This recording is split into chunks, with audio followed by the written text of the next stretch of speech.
Hey, everybody. Looks like we're live on Facebook. John Dietz and I are going to be doing this every week for a while. We would love for you to join in live, chat with us.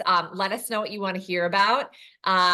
There are two of us here who spend a lot of time around the real estate industry, helping entrepreneurs, leaders, producers, new agents, broker owners, and we obviously have both sold real estate as well and coached many people. So we're just here to talk about what's going on in the real estate world from our perspectives and bring you guys some value and hopefully start some weekly conversations. John, for those that don't know you in my following, give yourself a little quick intro and I'll do the same for those in yours. Yeah, of course. And podcast episode 1, right? Yes, that's right. That's right. Yeah, we'll watch this one day with the bloopers. And we're gonna say, what were we talking about? No idea. All right, so sure, Cari, I'm John Dietz. I've been in real estate for 21 years now, 13 years in production, ran a mega team that closed about 120 sales a year, and then became a full-time leader, trainer, coach, business builder in 2015. Started out doing that with Keller Williams, and then in the last year, I've partnered with EXP with this amazing woman named Cari Brenner. Wouldn't be here if it wasn't for her, and just honored to be a part of your team, and excited for this opportunity to talk real estate. Oh, by the way, I'm in Palm Harbor, Florida. So if you don't know where Palm Harbor is, Tampa Bay area on the Gulf of Mexico. Beautiful. Paradise. Yeah, there's not a cloud in the sky today. It's absolute blue skies and about 72 degrees. It's golf weather, but I'm here. Yeah, you're dedicated.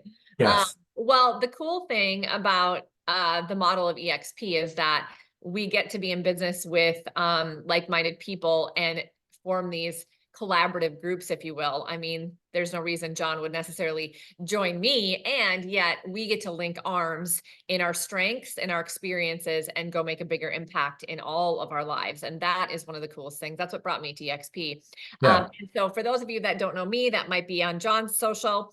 I have a similar path to John in a lot of ways, but I've been in real estate for 24 years. I actually started in real estate about a year and a half after graduating from college with a whole bunch of student loan debt. And my parents thought I'd lost my ever-loving mind because I was going into real estate after all those years of college. But it all worked out for me because I'm still here 24 years later. I was a top producer in the state of Minnesota for 12 years. I grew the #1 real estate office, which happened to be a Keller Williams franchise. In that state for 6 years, we sold about 4,500 transactions a year. And that was at that time the leading office of all brokerages and brands. So that was really amazing. A huge growth opportunity for me in leadership that I'm very grateful for. And then went into the expansion space within Keller Williams, grew a national coaching company for a couple of years and found myself at EXP after that. So also have trained, coached, and led lots of agents. But one thing that John and I have in common is that we grew a large brokerage, very large, successful brokerages. And so as leaders of brokerages, we firsthand kind of experienced the good, the bad, and the ugly. And I was thinking that might be a good conversation, John, because I know both you and I have been having conversations with independent broker owners or leaders of brokerages, because we're in a tough time right now, I think, for independent broker owners. Not that there hasn't been other tough times, but I just love to chat, if you don't mind, about that a little bit, John, because I know we both have quite a few, friends in the business that are in that world, and just talking a little bit about our experiences, our thoughts around that. Yeah, it's interesting. So I'm doing some research on this the last couple of days, and there were roughly 4 million homes sold in the US in 2023 with 1.5 million real estate agents. So, I mean, do the math, the average production is pretty poor. And if I'm an independent broker owner, and let's just say I have 40 agents in my brokerage, and I do the math on that, and I have to put in the cord before I lose my battery. So there goes blooper number 1. That might be blooper number 1. Right? I know. All right, here we go. So if I do the math on that, I have 50 agents in my office, and let's just say that we're averaging 4 sales per agent.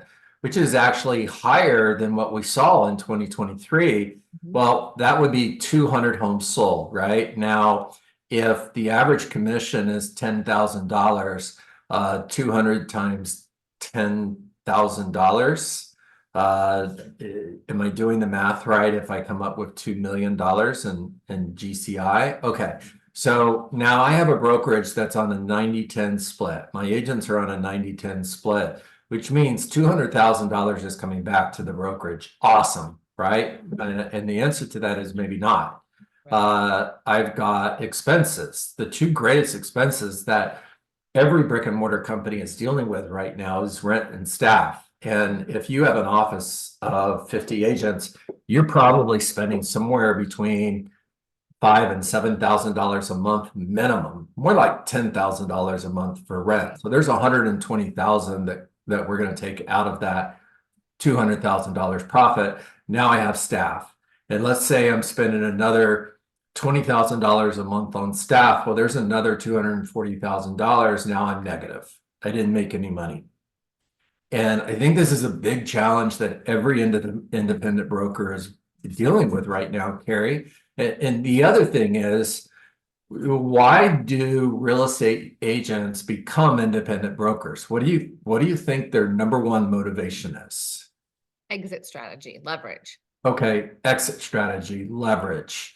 I want to open this brokerage because I'm going to leverage a business through other real estate agents that are going to enable me to make a profit in other ways than going on listing appointments, working with buyers, and doing deals.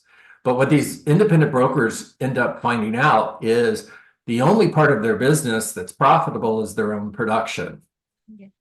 So now you've got this broker owner who's only making money on their own production. They're losing money on everything else. Well, in order to grow this business, you're going to have to recruit, you're going to have to train, you're going to have to coach. And where are you going to find the time to do that if you're doing $20-30 million in sales on your own? Where's the time coming from? No leverage, no exit strategy. Right. Yeah. So I know, Cari, that you and your husband have this big team, right? Tell me about your team. What does it look like? Yeah, I mean, we're trying to make our team be more like a brokerage inside a brokerage model, which is the hybrid model or an opportunity that we have here at EXP that we would not have somewhere else. Sure. The reason that's sort of a model where you take less money from your agents works is because there's multiple ways that we get paid to grow our own team here at EXP or our own brokerage, right? Whatever way you want to look at it, team, brokerage, doesn't matter. It's in the platform of EXP Realty. And I see EXP as a platform. I think it is a platform that anybody can plug into, and what their goals are and how they choose to lead within that platform is going to be resulting in some sort of opportunity, whatever that is for them.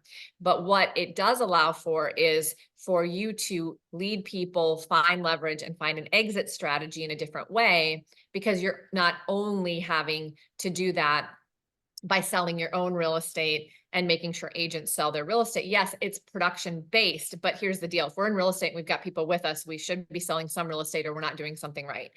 But when you start receiving income, extra income in stock on every transaction that you or your agents do, when you start receiving a portion of the revenue, direct top line revenue from the company on every transaction that your agents do, then you can now start looking at 3 buckets of income from the same process that you would do anywhere. Okay. So one of the obstacles that I think these independent brokers are dealing with, who are thinking of running their real estate business on the EXP platform, is they don't want to lose their brand. Right. How are you and your husband handling that? What's funny about that is after we left Keller Williams and went to EXP, my husband had to do an entire rebranding of the business because he also left an expansion team. So he couldn't, keep that brand. So everybody was worried that changing the entire brand, changing the brokerage, changing office space, like it was going to, make their business just come to a screeching halt because everybody gets scared of brand changes. Sure. The reality is the first year that they moved over to EXP, they increased not only agent count, but production and didn't skip a beat after all that change. And so that was a huge aha for me, right? Just to go through that. But we had multiple people within the last 2 years that we've been at this company think that my husband has his own brokerage. Right. That's how prominent the brand of True North Property Experts is. Like nobody even notices the EXP logo on it because it's all about the brand. Wait a second. Say the name of the group again. True North Property Experts. True North Property Expert. So if I'm a real estate agent in your local market and I see a listing with True North Property Experts, I'm seeing the brand, your brand. I'm not necessarily seeing EXP or Keller Williams or Remax or Coldwell Banker. Right. So you still have that brand. Yeah, they created that brand. And you know what really just expedited that is just the constant posting about the brand. They did production, the posts were out there, the digital marketing, the signs, right? I mean, if you're doing production and your brand is out there, you're doing a good job pushing out your listings, pushing out what your business is doing, having signs in the yards, your brand is going to become noticeable. But what was so fascinating about that is people were like, oh, well, yeah, you guys started your own brokerage, right? They had no idea that we actually, no, we partnered with EXP, and they're like, oh, didn't even pay attention to that. So EXP's logo has to be on the sign, but the sign, colors, brand, logo, and everything is about True North. And that's where, that's where people go to. That's what they read. That's what they focus on. And so when you look at bigger brands or more traditional brands where your sign has to be their color scheme, their name has to be very, very prominent, and it's just your name on the rider or on the sign, maybe your picture. Yes, there's a little bit of a personal brand there, but there's a heavy brand of the brokerage, and people don't really realize the flexibility that this platform does allow in that, because you can really choose like brand colors and things like that that stand out, that are your own, that people are going to start to remember. One of the things that we started hearing about, I would say maybe 10 years ago, was expansion. And you had these super mega teams that were expanding to other states. Yeah. But the challenge that they were facing, if they were part of a franchise, every time they expanded into another region, there's another franchise fee. Mm-hmm. And if they're in multiple offices in a traditional brokerage, you're paying a broker fee every time you go to a different office. Mm-hmm. Now, for you in True North, mm-hmm. how many states are you currently in right now? So True North is just a local brand. So my husband and I have learned over the years that it's really good that we have two ways that we work in the business. They're called our own lanes. If anybody is out there working with a spouse, you probably can resonate. We do really well together in certain things, but truly, all kidding aside, we have some very, very specific strengths. And, Chris has been a very strong local agent here, top agent, and he loves selling real estate. He also loves helping other people learn how to be successful in top selling real estate agents. And so they are in Washington and Idaho at this time, True North Property Experts. They are a top team here in the area, and are just really servicing those people in our communities. Now, in expansion, that's where I came from. And not only do you have challenges when you have to go to a new franchise, financially speaking, there's lots of pieces of the pie that are cut up. That's just the bottom line. And there's no right or wrong. It just is what it is. That's how the franchise model was created, right? So you've got the company, you've got the franchise owners, you have the expansion owner, then you have the local leader, then you have the agent. So you can do the math and figure out how many times one commission is broken up. And that's where the real challenge lied, because you had so many middlemen, so to speak. And that was really the problem with the franchise. But the one thing that people didn't realize that was really challenging in expansion was the branding had to be different in every location, because every franchise has its own name. and its Interesting. own signage. So let's say somebody wanted to be have a team both in Minnesota and Wisconsin, for an example, because they're bordering states, and we did that. We had to be in two different franchises, but we also had to have all of our marketing completely different. So our staff had to create every single marketing image with different logos and with different, names, and every sign and every flyer. And so it doesn't sound like a lot, but it puts a lot of pressure on staff, and it's a lot of time on task of something that just is kind of unnecessary. Um, so that was the other thing that I found to be really tedious.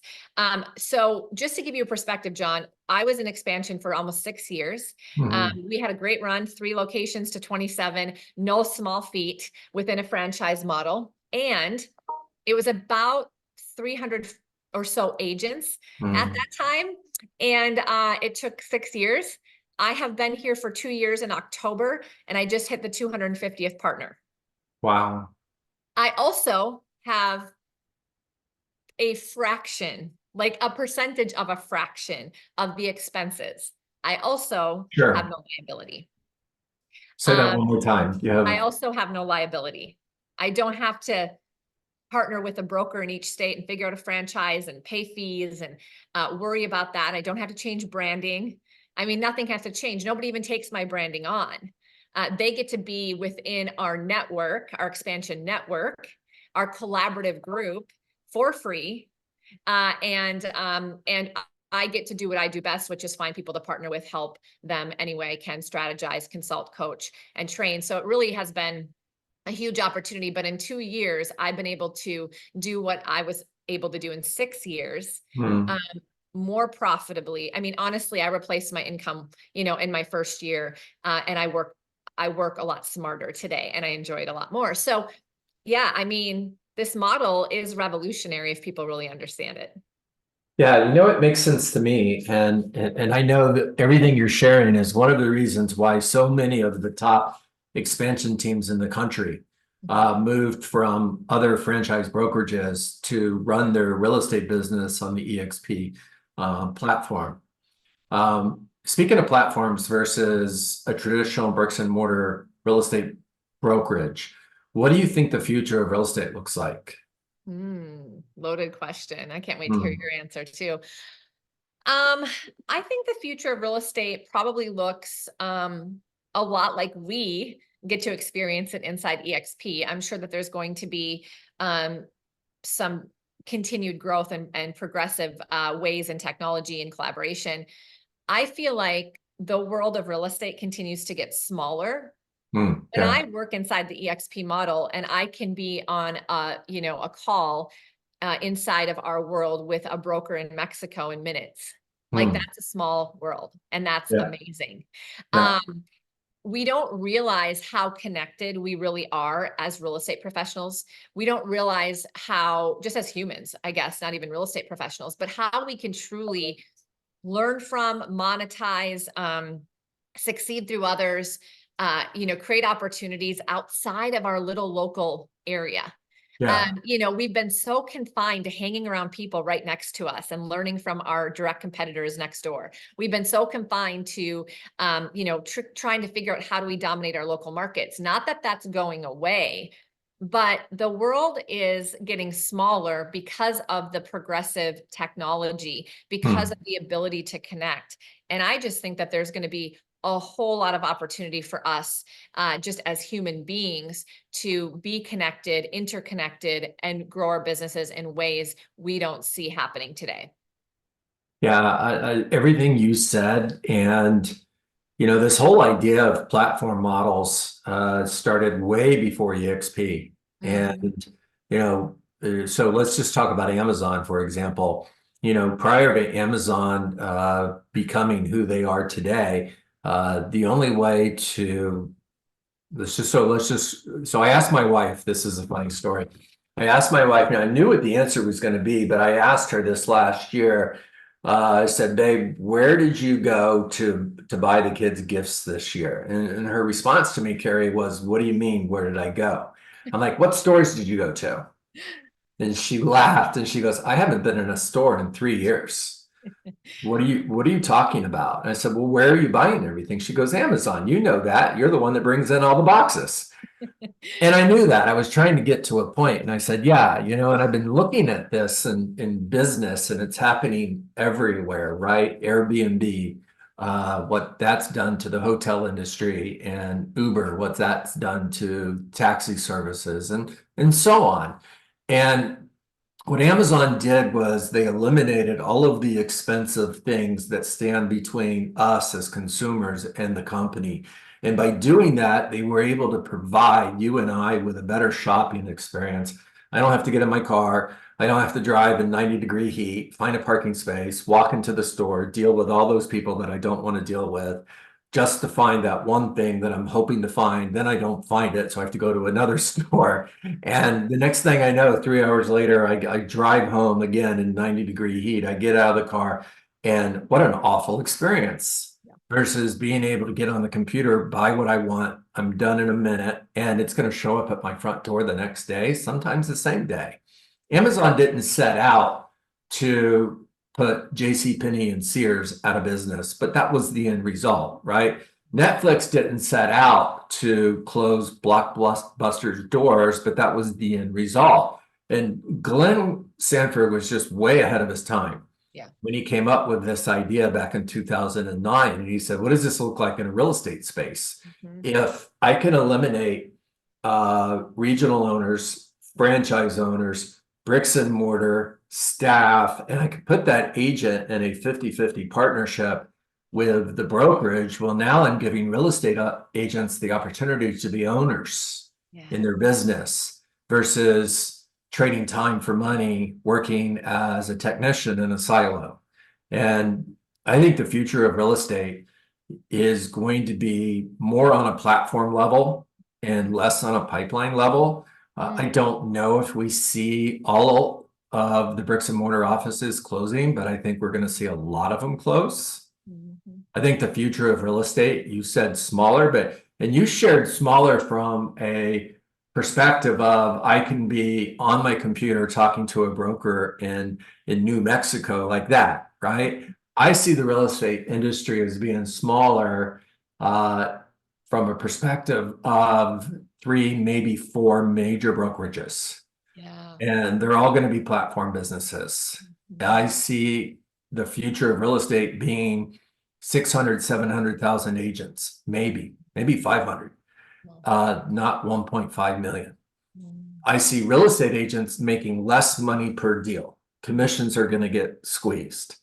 However, I also see real estate agents making more money because there's going to be fewer agents selling more homes. Right. You could change the entire industry. There's still going to be 4 million, 5 million, 6 million homes sold because people are always moving, right? Doesn't matter what the market is. People are always buying and selling. We've both experienced that. And I think that because of technology and the changes that are being made, real estate agents will be able to sell more homes in less time with less effort and therefore make more money. And have multiple streams of income, which is really critical. Make money now and build wealth at the same time so that you can have that exit strategy. I love that. It's interesting because even if you look at other platform companies, EXP is the only one that has created a model where people like you and I can be business owners. If I'm earning revenue share, for example, in another platform model, I don't earn any revenue share until I've done the amount of production I need to do in order to cap. So it's not a model where I actually get to own a business. It'd be kind of like telling Glenn Sanford, hey, you can have all of this ownership, but you've got to close 10 sales a year, Glenn, before you get the benefit. Or asking Gary Keller to go on listing appointments and drive around with buyers in his car. For some reason, there's this thought process out there in the real estate industry that ownership is a bad thing. When did that happen? I don't know, because didn't we get into real estate to be entrepreneurs? I thought so. I thought so too. And that's what confuses me. What I'd love to talk about next week, and I know many of you I've been kind of just watching our live, and we've had a lot of viewers watching in. So hi to you guys. I think it would be really awesome to take this a step further next week, John, when we talk about, you know, team leaders, broker owners, doesn't matter.